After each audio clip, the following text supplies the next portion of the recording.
Hello बच्चों, कैसे हो आप सब। मैं हूं अमित सर, आपको Dinesh sir smart study YouTube channel पर जहाँ पर मिलता है क्लास 6 से लेकर क्लास 10 तक के सारे practice set question wise each and every question easy तरीके से आपको सॉल्व करके मिलते हैं और ग्रेट एक्सप्लेनेशन के साथ। तो चलिए देखते हैं, आज हम लोग करने वाले हैं। लास्ट टाइम हम लोगों ने नाइन्थ का ज्योमेट्री का क्लास 9 के ज्योमेट्री का 5.1 कोऑर्डिनेटर चैप्टर स्टार्ट किया था। उसमें कुछ 4 सम हो गए थे, उसके आगे के सम्स करने बाकी थे। क्वेश्चन में 5 से हम लोग आज स्टार्ट करने वाले हैं। तो चलिए देखते हैं, और जिन्होंने वीडियो नहीं देखा है पहले वाला तो वो जरूर देख लें। आज हम लोग क्वेश्चन नंबर 5 से करने वाले। तो चलिए स्टार्ट करते हैं। Question number 5। क्वेश्चन जैसा मैं हमेशा बोलता हूँ, ज्योमेट्री मतलब क्या? Diagram. Everything is related to diagram. तो डायग्राम बनना है, बात खत्म। Diagonals of a parallelogram intersect each other at a point O. Okay okay okay. If AO BO and AB is given then show that the ABCD is a rhombus.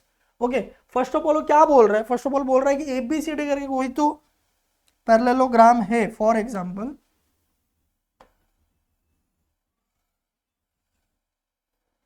Okay, ये मैंने rough diagram बनाया है, आप pencil scale से अच्छे से बनाओ।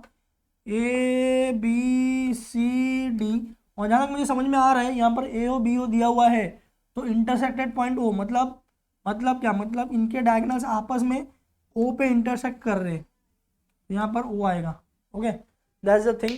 अब वो क्या बोल रहा है कि ये जो एक्चुअली में है ये क्या है? ये पैरेललोग्राम है। ये क्या है?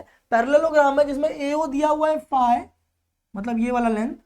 ओके, BO दिया हुआ है 12 और AB दिया हुआ है 13।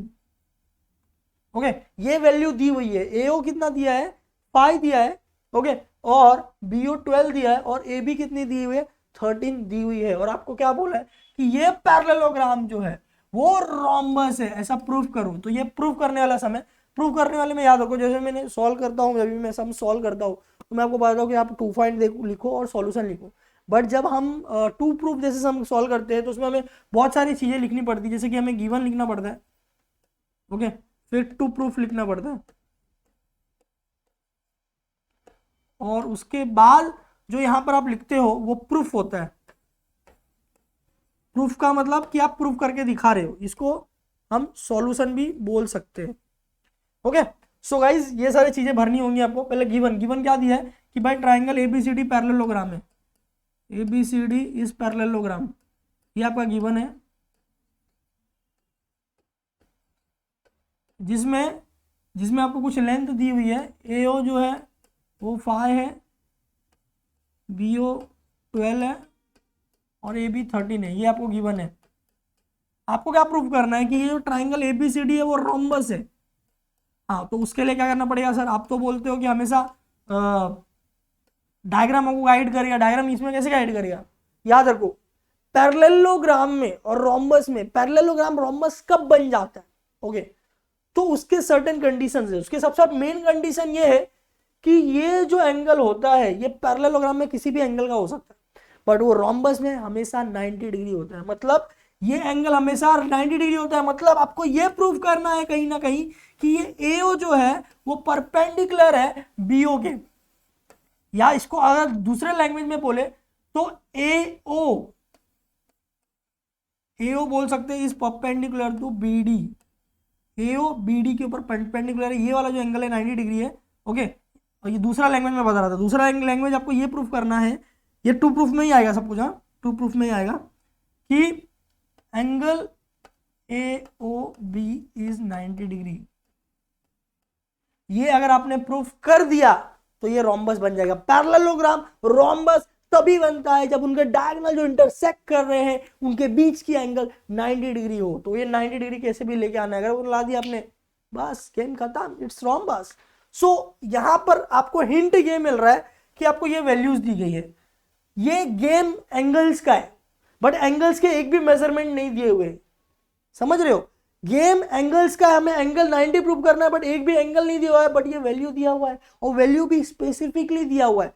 ये जगह, ये जगह, ये जगह, तो ये आपस में मिल क्या रहा है? तो अगर मैं इनको जोड़ने की कोशिश करता हूं धीरे धीरे, ओके, इनको अगर मैं जोड़ने की कोशिश करता हूं धीरे धीरे, तो ये ट्राइंगल बन रहा है। क्या बन रहा है? ट्राइंगल। और ट्राइंगल के तीनों साइड दिए हुए, ट्राइंगल के तीनों साइड दिए हुए हैं। तो अगर मैं ये एंगल और ये एंगल को प्लस करके, स्क्वायर करके अगर मैं ऐड करता हूं और थर्ड साइड निकलता है, तो ये वाला साइड ऑटोमेटिकली 90 डिग्री हो जाएगा। कैसे?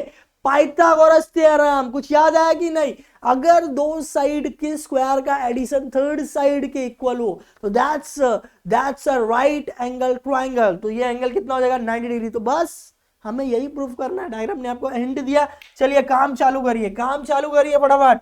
तो जैसे मैंने बताया था फर्स्ट स्टेप क्या होता है प्रूफ का, मैं यहाँ पर एक बॉर्डर देना चाहूंगा ताकि आपको समझ में आए। ये मैंने टू प्रूफ में लिखा है, ये मैंने ज़्यादा लिख दिया एक्चुअली, आप सिर्फ ये और ये लिखोगे तो भी चलेगा, हाँ नहीं आप कंफ्यूज जाओगे कि भाई इतना सारा क्यों लिखा है टू प्रूफ में। तो first of all first line हमेशा क्या होता है कि ट्राइंगल जो भी मैंने बनाया है, क्या बनाया मैंने, ओके एबीसीडी, ये एबीसीडी इज अ पैरेललोग्राम, ये गिवन में, हाँ गाइस ओके ये गिवन में है, हमको प्रूफ क्या करना है कि वो रोम्बस है। ओके तो हमें प्रूफ क्या करना है, याद रखो ये वाला ट्राइंगल। तो बस डायरेक्टली विदाउट दिमाग खराब किए, टाइम वेस्ट किए, ले लेगा in triangle A O B, direct ले लिया angle A O B. Okay if का मतलब यदि ये रीजन ऐसा प्रूफ होता है, A O square plus O B square is equal to A B square,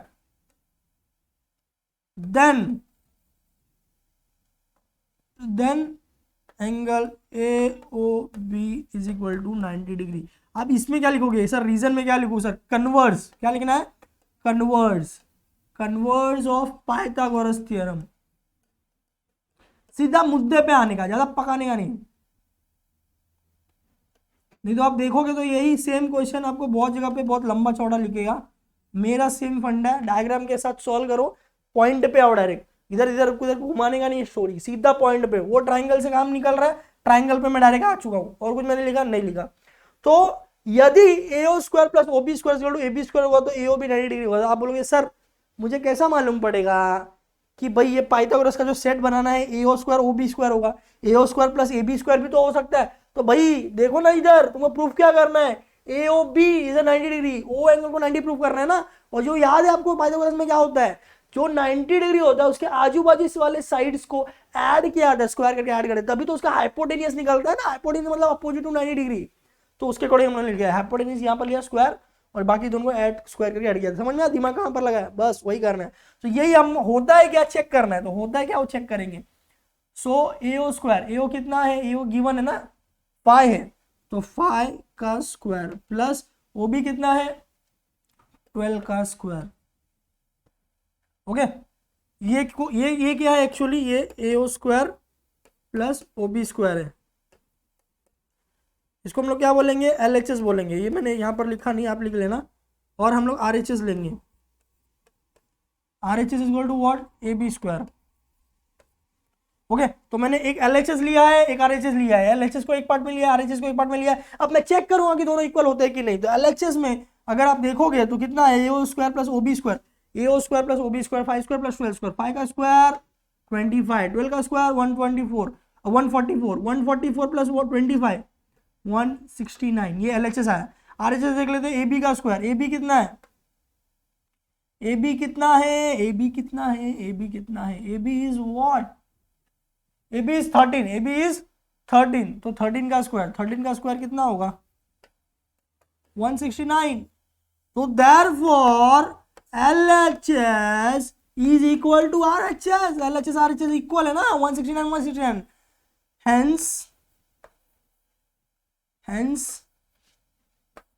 hence it is proved that angle AOB is 90 degree, therefore AO is perpendicular to OB। तो ये अपन ने निकाल लिया कि AOB 90 डिग्री है, इसीलिए AO जो है OB के ऊपर परपेंडिकुलर है। और इसको हम लोग एक और लैंग्वेज में लिख सकते हैं, क्या लिख सकते हैं कि AO जो है वो, ये लिखने की जरूरत नहीं है, किसी किसी को शायद स्कूल में लिखा होगा, इसीलिए मैं आपको बता रहा हूँ, अदरवाइज मैं नहीं बताता। AO perpendicular to BD।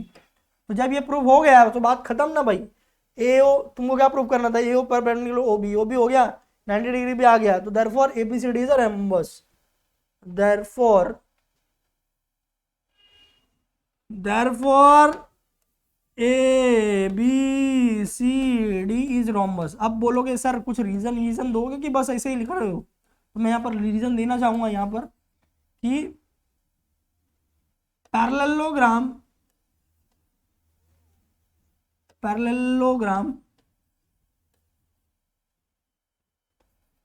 Having diagonal angle, क्या बोलते हैं उसको, diagonal angle,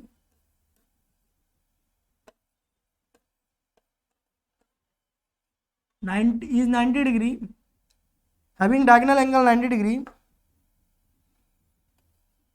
having diagonal angle 90 degree, having diagonal angle 90 degree is rhombus। समझ में आ रहा है? ये स्टेटमेंट है कि अगर कोई भी पैरेललोग्राम का डायगोनल एंगल मतलब डायगोनल से बनने वाला एंगल उसको बोलते हैं डायगोनल एंगल, अगर वो 90 डिग्री है तो इज रोम्बस, हैंस प्रूव्ड। ये हैंस प्रूव्ड हो गया भाई, तुम चाहिए तो इधर लिख सकते हो हैंस प्रूव्ड करके, हैंस यहाँ पर नहीं, इसके नीचे लिखोगे, एक्चुअली तुम यहाँ पर लिखोगे हैंस प्रूव्ड। तो ज्योमेट्री में प्रूफ करना हो या फाइंड आउट करना हो, सवाल बहुत इजी होते हैं। और यहाँ देखो, यहाँ पर जो भी मैंने किया है सब मैंने अपने मन से किया है, इसमें कोई स्टेप फॉलो करने मैंने तुम्हें नहीं बोला। डायग्राम मैंने लिया, डायग्राम में जो फाइंड आउट जो था वो मैंने रखा, फिर उसको मैंने उसकी कड़ियां जोड़ने की कोशिश की। एक केस कैसे सॉल्व कर होता है वैसे ही उसको मैंने जोड़ने की कोशिश की। भाई यही क्यों दिया है, एंगल 90 प्रूव करना है तो एंगल क्यों नहीं दिया है, एंगल नहीं दिया है, तो उसके अकॉर्डिंग हम लोग आगे बढ़ते गए और ये सॉल्व हो गया। तो एक बार आप देख लो, मैं स्क्रॉल कर रहा हूँ, तो इस तरह से हम लोगों ने सॉल्व किया। जिसको नहीं समझा एक बार रिवाइंड करके देखो, हैंडराइटिंग थोड़ी गंदी है मेरी, मुझे मालूम है, उसके लिए सॉरी। यहाँ पर मैंने LHS लिखा है, ये LHS और ये RHS। तो इस तरह से मैंने सॉल्व किया, आप पॉज करके चेक कर सकते हो। ओके, एक बार वापस स्क्रॉल कर दूंगा मैं वापस, क्योंकि ये सम प्रूव करने वाले तो प्रॉपरली पता होना चाहिए आपको स्टेप्स। ये देखिए सब रीजन मैंने दिए, यहाँ पर भी रीजन चाहिए था। Okay, AO plus OB plus OB, हाँ ये कन्वर्स आएगा, और दूसरा आएगा A-O-B, मतलब A और O-B कोलिनियर है। A-O-B कोलिनियर है क्या? नहीं, इसकी जरूरत नहीं है, इसकी जरूरत नहीं है, मैं एक्स्ट्रा ही लिख रहा हूँ। एक्स्ट्रा क्यों लिख रहा हूँ, जब जरूरत नहीं तो क्यों लिख रहा हूँ, प्रॉपर है। हाँ, तो ये मैंने प्रूफ कर दिया। ओके, तो ये सम हो गया। चलिए आगे बढ़ते हैं नेक्स्ट क्वेश्चन के ऊपर। 5th क्वेश्चन हो गया। 6th क्वेश्चन क्या है, देखिए डायग्राम ऑलरेडी इसमें दिया हुआ है, बहुत अच्छी बात है। In the figure 5.12 quadrilateral PQRS and ABCR are two parallelograms। तो ये एक पैरेललोग्राम है, ये भी एक पैरेललोग्राम है, ऐसा वो बोल रहा है। P110 है, then find the measure of all angle of ABCR। तो ABCR सब निकालो। कितना इजी सम दे दिया है, कितना इजी सम दे दिया है यार। अभी तो आप इतने सम्स कर लियो कि आप माहिर हो चुके हो, आराम से बता दोगे। नहीं आ रहा है क्या, मैं बताता हूँ, चलो हेल्प करता हूँ, मैं आपकी हिंट देता हूँ मैं आपको। देखो गाइस, मैंने आपको ऑलरेडी बताया था। क्या बताया था मैंने ऑलरेडी बताया था, देखो कि डायग्राम आपको आंसर तक लेके जाएगा। कैसे लेके आएगा, ऐसे, ये 110 है तो ये पैरेलल 110 जाएगा, ये भी 110 हो जाएगा। अगर ये 110 तो ये पैरेलल, ये भी 110 हो जाएगा। ये दोनों मालूम पड़ गए तो एडजेसेंट बाजू वाला क्या होता है, सप्लीमेंट्री 180। तो ये 110 तो ये कितना 70 हो जाएगा, 180। गेम खत्म, शुरू होते ही खत्म हो गया यार वो तो कोई बात नहीं। चलिए फटाफट सॉल्व करते हैं। डायग्राम आपको बताने वाला है इस बार सब। तो टू फाइंड पहले लिख लेते हैं। टू फाइंड क्या फाइंड करना है, फाइंड क्या करना है भाई, फाइंड ये करना है कि एंगल फाइंड करना है। और क्या फाइंड करना है, ये एंगल फाइंड आउट करना है। यहाँ पर मैं कोलोन देता हूँ, colon angle A, angle B, angle C, angle R, ये फाइंड आउट करना है। सॉल्यूशन पहला लाइन में क्या लिखता हूँ, मैं से याद है कि नहीं? हाँ, ट्राइंगल ABCD भी है यहाँ पर, और PQRS भी है। तो जो भी है लिख दो, एक ही बार लिख दो, एक ही बार में दोनों बार में लिख दो, बार बार जरूरत ना पड़े। ABCD नहीं है रे भाई, ABCR है। ABC और PQRS जो है वो क्या है, पैरेललोग्राम है यार, पैरेललोग्राम।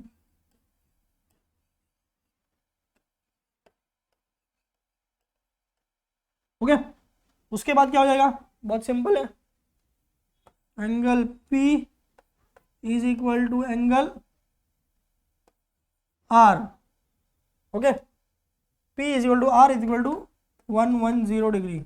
कैसे, P का वैल्यू 110 दिया है और वो R से इक्वल होगा क्योंकि अपोजिट एंगल है। तो भाई रीजन लिखो ना इधर, क्या लिखना है reason, opposite angle of parallelogram. Opposite angle of parallelogram क्या होते हैं, कॉन्ग्रुएंट होते हैं। तो देयरफॉर अब ये इधर आ जाएंगे हम लोग, ये पर अगर ये मालूम पड़ गया हम लोग को R 110 है, तो ये भी तो 110 है ना, तो angle R is equal to angle B equal to angle 110। कैसे? Same reason, opposite angle of parallelogram. यहाँ पर पैरेललोग्राम कौन सा था? यहाँ पर पैरेललोग्राम था कौन सा वाला? P Q R S. यहाँ पर पैरेललोग्राम कौन सा वाला है? A B C R. Okay, बस वही डिफरेंस है, बाकी तो सब सेम है, रीजन सेम है। तो ये भी मालूम पड़ गया। तो अपने को क्या मालूम पड़ना था? बी मालूम पड़ना था। बी मालूम पड़ गया। अब अगर बी मालूम पड़ गया है, बी मालूम पड़ गया और आर मालूम पड़ गया है, ओके, बी मालूम पड़ गया है, आर मालूम पड़ गया है, और क्या निकालना है? ए और सी। तो एंगल ए और आर लेते हैं हम लोग। Angle A plus angle R, ये फाइंड आउट हो चुका है, तो इसको मैं एक बॉक्स में डाल देता हूँ। फिर angle A plus angle R is equal to 180 degree. यहाँ पर क्या लिखेंगे? Adjacent angle. क्या लिखेंगे हम लोग? Adjacent angles are supplementary. Supplementary का स्पेलिंग में स्पेलिंग नहीं दे बाबा, मीनिंग मैंने आपको बताया, इसका मतलब होता है 180। ओके, तो ये supplementary adjacent angle are supplementary है किसके अंदर? ये पहला लाइन जो लिखा है उसको वो रिलेट कर रहा है पैरेललोग्राम के अंदर। ओके, तो ए का वैल्यू आपको पता है क्या? नहीं मालूम है, वही तो फाइंड आउट करना है। आर का वैल्यू मालूम है आपको? आर का वैल्यू मालूम है 110। तो बस काम करो चालू। इधर एंगल ए फाइंड आउट करेंगे, ये प्लस 110, उधर जाकर माइनस हो जाएगा, 180 माइनस 110, तो कितना आएगा? 70 डिग्री आएगा। Angle A 70, angle A 70। अगर ए एंगल 70 है तो एंगल सी भी 70। क्यों? Opposite angle are congruent, opposite angle are congruent. आप पूरा रीजन लिखो आप प्लीज गाइज, मुझे टाइम ज़्यादा ना लगे इसके लिए मैं शॉर्ट फॉर्म यूज़ कर रहा हूँ, बट आप पूरा लिखो, opposite angles are congruent. Okay, तो ये भी फाइंड आउट हो गया। ए और सी पैरेलल, ए और सी पैरेलल है ना, सॉरी कॉन्ग्रेंट है ना, अपोजिट एंगल है इसके लिए, अपोजिट एंगल है इसके लिए। तो इस तरह से मैंने फाइंड आउट किया, बहुत सिंपल था, कुछ था ही नहीं इसमें, तो आपको एकदम इजीली समझ गया होगा। पहले मैंने ये पैरेलल है, कॉन्ग्रेंट है, इसके वजह से ये निकाला, फिर ये और ये कॉन्ग्रेंट है, अपोजिट एंगल, फिर ये निकाला, फिर मैंने ये और ये जो है एडजेसेंट एंगल है तो 180 होगा, ये मालूम था 110 तो ये 70, इस तरह से मैंने निकाला। फिर ये और ये अपोजिट एंगल कॉन्ग्रेंट है, इस तरह से मैंने निकाला। मैं स्क्रॉल कर रहा हूँ, आप नोट कर सकते हो, स्क्रीनशॉट ले सकते हो, पॉज करके चेक कर सकते हो। खत्म। आई थिंक मेरा यहाँ तक ही है या यहाँ तक ही है। तो ये रहा A C B R, A C B R सब मालूम पड़ गया। तो ये 6 सम था, बहुत इजी था सर ना, मजा आया ना? ओके, 7 सम थोड़ा सा कॉम्प्लेक्स लग रहा है, डरो मत बिल्कुल, बड़ा मजा आएगा। तुम्हें पहले डायग्राम पहले समझ लो, जैसा मैं हमेशा बोलता हूँ, डायग्राम समझ में आ गया तो बाकी बहुत सिंपल है। एबीसीडी पैरेललोग्राम, एबीसीडी पैरेललोग्राम है, मालूम है हमको, ई is on the ray A B, ई जो है ए बी को एक्सटेंड किया गया है, मतलब एक लाइन बढ़ाई गई है उधर, ठीक है, वो इक्वल है, बी और ए बी इक्वल है, बी ए बी इक्वल है, ठीक है। तो prove that line E D is bisect B C at, prove that आ गया। ओके, तो क्या प्रूव करना है? B C at point F, B C को कोई लाइन एफ पे काट के जा रही है, इक्वली काट के जा रही है, तो आपको प्रूफ क्या करना है? पहले गिवन लिखते हैं। गिवन में क्या आएगा? पहला तो ये एबीसीडी पैरेललोग्राम है, ईज लिखना भूल गया क्या? पैरेललोग्राम है, ओके। उसके वजह से क्या हो जाएगा? उसके वजह से ये हो जाएगा कि ए बी जो है वो पैरेलल हो जाएगा डीसी के, ओके। और बी एक्सटेंडेड लाइन है, बी जो है एक्सटेंडेड लाइन है, B is extended line, okay. यहाँ पर देखिए क्या दिया हुआ है, बी जो है वो इक्वल है ए बी से, ओके। देखिए यहाँ पर दिया हुआ है P is on the ray A B, E is on the ray A B, यहाँ पर मैं लिख देता हूँ, एंड लिखता हूँ, एंड ई इज ऑन रे ए बी। तो क्या हो जाएगा? ये हो जाएगा कि ए बी जो है वो बी के पैरेलल है, ए बी और बी जो है वो पैरेलल है, और ये डी सी के पैरेलल है, ओके। तो ये बी बी से भी पैरेलल है और डी सी भी पैरेलल है, ये प्रूव होता है। मैं वापस मैं आपको बताऊंगा, ए बी सी डी एक पैरेललोग्राम है जिसमें ए बी और डी सी पैरेलल है, ओके पैरेलल है तो पैरेललोग्राम होगा। ए बी जो है बी से इक्वल है, ए बी और बी इक्वल इक्वल है, और बी जो है वो ए बी के ऊपर ही है, बी जो है वो ए बी के ऊपर है, ई जो है ए बी के ऊपर ही है। तो ये अगर ये दोनों सेम है, एक ही लाइन के एक्सटेंशन है, और ये और पैरेलल है, तो ये और ये भी तो पैरेलल हो जाएगा। तो वही मैंने लिखा है, A B B D C सब पैरेलल है।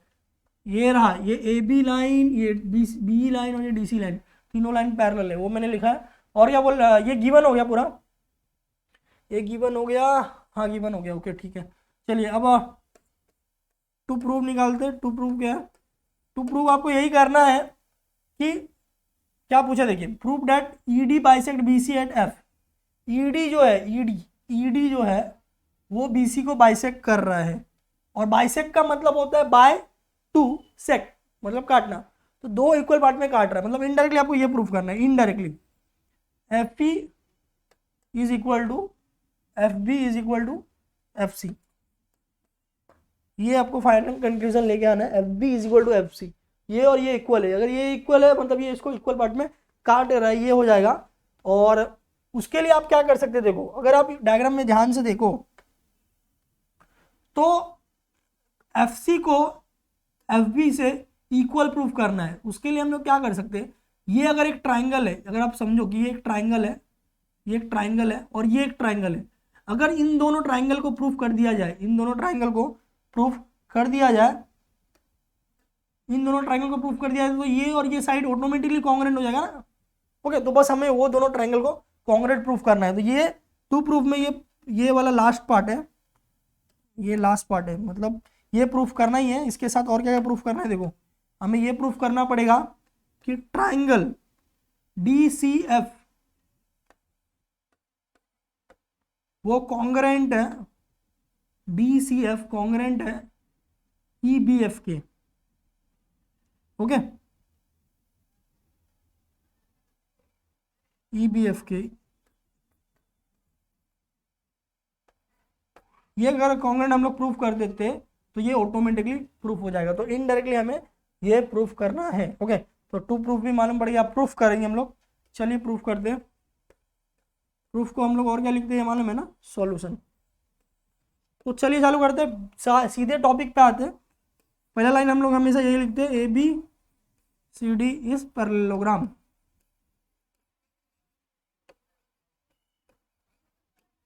अब इन दोनों को कॉन्ग्रेंट कैसे कैसे प्रूव कर सकते हैं वो हमें दिमाग लगाना है। पहला तो देखिए डी सी ए बी और बी आपस में इक्वल है, वो गिवन है। मैं वापस बोलूंगा, A B is equal to B equal to D C, ये गिवन है। ओके मतलब डी सी और बी आपस में इक्वल है, कॉन्ग्रेंट हो गया, मतलब साइड एक साइड कॉन्ग्रेंट हो गया। अब अगर हम लोग और कुछ निकाले एंगल, अगर आप देखो तो यहाँ पर एक्स बन रहा है, एक्स जब भी एक्स बनता है तो अल्टरनेट एंगल भी हम लोग लेते हैं, वर्टिकली अपोजिट एंगल भी ले सकते हैं और अल्टरनेट एंगल भी हो सकता है, जेड बनने का यहाँ पर जेड। तो उसके लिए हमें प्रूव करना पड़ेगा कि बी और डी सी जो है पैरेलल है, वो भी ऑलरेडी गिवन है। ओके तो इफ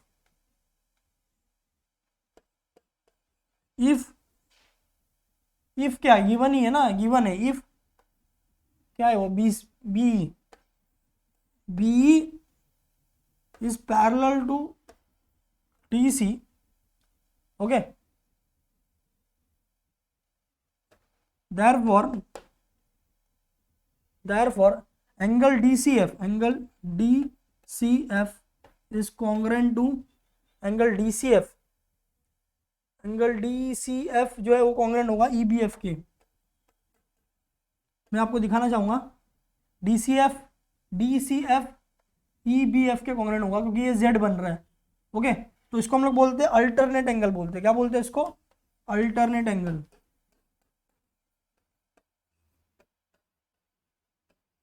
अल्टरनेट एंगल में क्या बनता है याद है ना आपको, Z बनता है।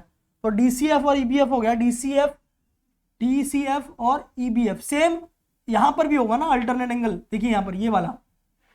ओके BEF ये वाला एंगल जो है, ये वाला एंगल जो है, ये वाले एंगल के कॉन्ग्रेंट हुआ। अगेन Z बन रहा है, ये उल्टा Z। पहले हम लोगों ने एक ये वाला Z लिया, Z का मतलब अल्टरनेट एंगल होता है, यहाँ कॉन्ग्रेंट, और एक दूसरा ये वाला Z ले रहे। ओके सीधा Z और उल्टा Z दो ले रहे, तो दूसरा एंगल BEF भी कॉन्ग्रेंट होगा, एंगल बी ई एफ भी कॉन्ग्रेंट होगा। किससे कॉन्ग्रेंट होगा एंगल बी ई एफ किससे कॉन्ग्रेंट होगा? ओके, सी डी एफ से, एंगल सी डी एफ से।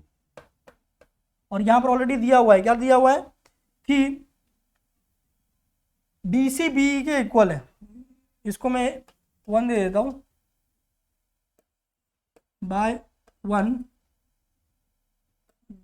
D C is equal to B. आप देख सकते हैं यहां पर दो एंगल और एक साइड, दो एंगल और एक साइड, मतलब एस ए टेस्ट आ गया, एस ए टेस्ट। ओके, तो यहां पर लिखेंगे if B parallel to triangle, यहां पर लिख देते हैं in triangle D C F and triangle E B F. Okay, तो बहुत सिंपल था, 4-5 स्टेप लगे मुझे, ज़्यादा नहीं लगे। मुझे पैरेललोग्राम में ये तीनों इक्वल है, ये मुझे गिवन से मालूम पड़ गया। मैं ये DCF और EBF के दो ट्रायंगल के बीच में खेल रहा हूँ, दोनों को मुझे कॉन्ग्रुएंट प्रूफ करना है। उसमें B और DC पैरेलल ये पहले से दिया हुआ है, वो पैरेलल होने की वजह से Z शेप बन रहा था, जिससे मैंने दो अल्टरनेट एंगल निकाले, दो एंगल और एक साइड ऑलरेडी गिवन है, ये गिवन है। यहाँ पर मैं लिख देता हूँ चाहिए दो गिवन कि भाई ये पैरेलल है, इक्वल है। तो therefore triangle DCF is congruent to triangle EBF by as side angle test। Okay, अब इससे क्या होगा, इसके सारे साइड और एंगल भी कॉन्ग्रुएंट होंगे, इसके सारे साइड और एंगल भी कॉन्ग्रुएंट होंगे। इसका मतलब DF जो है वो FE के पैरेलल हो जाएगा। ये जूम हो गया है, तो ये DF जो है ये FE के पैरेलल हो जाएगा, BF जो है CF के पैरेलल हो जाएगा। तो हमें BF और CF ही चाहिए। BF ये देखिए हम लोगों ने ऑलरेडी लिखा है, कल गया FB और FC FB is congruent to FC। Okay, यहाँ पर लिखेंगे C congruent side of congruent angle, CSCT इसको हम लोग बोलते हैं, congruent side of congruent triangle by CSCT FB parallel to FC,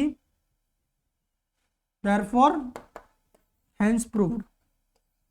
यही प्रूफ करना था हम लोग को, और ये प्रूफ हो गया गाइस। समझ में आ रहा है आपको कि कैसे मैंने प्रूफ कर दिया पूरा जो भी कंडीशन था? बहुत सिंपल, मैं वापस एक बार एक्सप्लेन करूंगा, बिकॉज ये प्रूफ थोड़ा सा हैवी लग रहा है मुझे भी, और आपको भी शायद हैवी लग रहा होगा। मैंने सब कर दिया, बट आपको फिर से समझा देता हूँ। AB जो है B के इक्वल है, बराबर, और वो पैरेलल भी है। यहाँ पर देखिए पैरेलल इक्वल दिया हुआ है।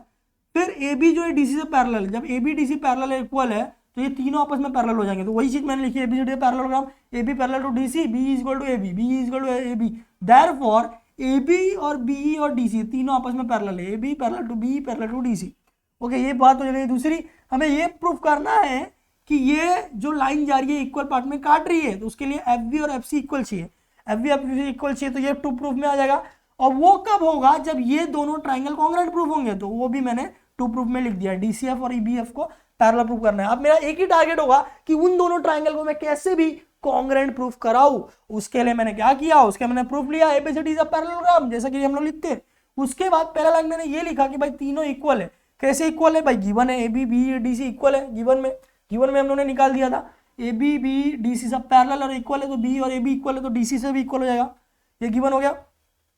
फिर मैंने मेन आंसर मेरा किधर आएगा, ये दोनों को प्रूफ करने पर, तो मैंने लिखा in triangle DCF and EBF, okay, B parallel to DC, B और DC पैरेलल है, B और DC पैरेलल है। कहां से? अरे गिवन में दिया हुआ है, B और DC पैरेलल है, ठीक है। अगर वो पैरेलल है तो Z बनाएगा, तो एक Z यहां पर बन रहा है, देखिए ये एक Z बन रहा है EBCD, तो ये वाले एंगल और ये वाले एंगल ये दोनों कॉन्ग्रुएंट हो जाएंगे, और एक Z ऐसा बनेगा EBCD, तो ये वाला एंगल और ये वाला एंगल कॉन्ग्रुएंट हो जाएगा। वापस मैं बताऊंगा, BEDC ये Z बन गया, ये Z बनने की वजह से एंगल E और एंगल D सेम हो जाएगा, BEF और FDC एक एंगल, दूसरा ऐसा Z बन रहा है, तो ये एंगल और ये एंगल कॉन्ग्रुएंट हो जाएगा। तो दो एंगल मैंने अल्टरनेट एंगल जिससे Z शेप बनता है, उससे मैंने दो एंगल कॉन्ग्रुएंट कराया, एक गिवन में से हो गया, तीनों हो गए, तो ये SAA टेस्ट से प्रूफ हो गया। और FB FC उसका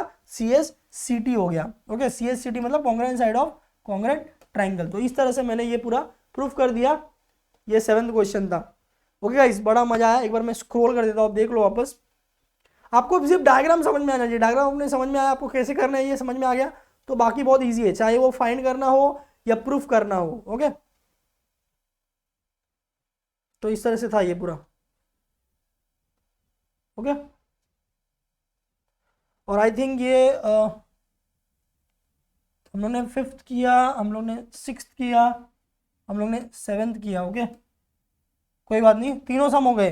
तो आपका 5.1 का 7 सम था। पहले 4 के वीडियो अलग है, ये 3 के वीडियो अलग है। ओके, तो 7 सम हो चुके हैं गाइस, 5.1 कंप्लीट हो चुका है आपका। ओके, और चलिए मिलते हैं अगले वीडियो में। Thank you so much guys for watching this video. Next time हम लोग 5.2 के साथ मिलने वाले। इसके पहले वाला वीडियो अगर वो देखना है तो आप प्लेलिस्ट जरूर चेक करें। क्लास 9 के ज्योमेट्री का प्लेलिस्ट, क्लास 9 के ज्योमेट्री का प्लेलिस्ट अलग है, 9 के अलजेब्रा का प्लेलिस्ट अलग है। ओके, और आपके मैक्सिमम फ्रेंड्स से लाइक करें, कमेंट करें और मैक्सिमम फ्रेंड तक शेयर करें, बिकॉज यहाँ पर मिलता है सब कुछ, 6 से लेकर 10 तक का मैथ सबको यहाँ पर मिलेगा। ओके, डिटेल एक्सप्लेनेशन के साथ, each and every practice set के साथ। ओके, चलिए गाइज, मिलते हैं अगले वीडियो में। Bye bye guys.